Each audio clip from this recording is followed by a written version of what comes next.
দ্বিকক্ষ বিশিষ্ট সংসদের বিষয়ে রাজনৈতিক দলগুলোর মধ্যে ঐকমত্য হয়েছে। তবে সংসদের দ্বিকক্ষ নির্বাচন প্রক্রিয়া নিয়ে এখনও একমত হতে পারেনি রাজনৈতিক দলগুলো। এটা নিয়ে আগামী রোববার জাতীয় ঐকমত্য কমিশনের অধিবেশনে আলোচনা হবে। বৃহস্পতিবার ফরেন সার্ভিস একাডেমিতে জাতীয় ঐকমত্য কমিশনের সঙ্গে রাজনৈতিক দলগুলোর সংলাপে এর সিদ্ধান্ত হয় বলে জানা গেছে। আলোচনায় সংসদের উচ্চকক্ষ 100 সদস্যের বিষয়ে দলগুলো একমত হয়েছে। এ সময় উচ্চকক্ষের নাম নিয়েও আলোচনা হয় বলে জানা যায়। আলোচনায় এনসিপি, গণসংহতি আন্দোলন, জেএসডি, গণ অধিকার পরিষদ সহ অধিকাংশ দল সংখ্যানুপাতিকে উচ্চকক্ষের পক্ষে মত দিয়েছে।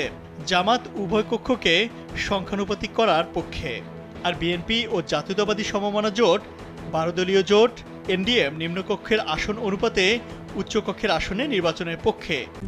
RICL TMX, যুগের পর যুগ স্থাপনা থাকে মজবুত।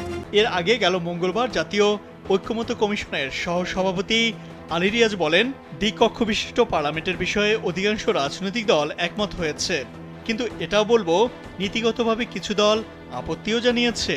কিন্তু এটা অধিকাংশই স্বীকার করেছেন বিষয়টি পুনর্বিবেচনা করা দরকার। অধিকাংশই 100 আসনের উচ্চকক্ষ বিশিষ্ট পার্লামেন্ট প্রতিষ্ঠার বিষয়ে মত দিয়েছেন।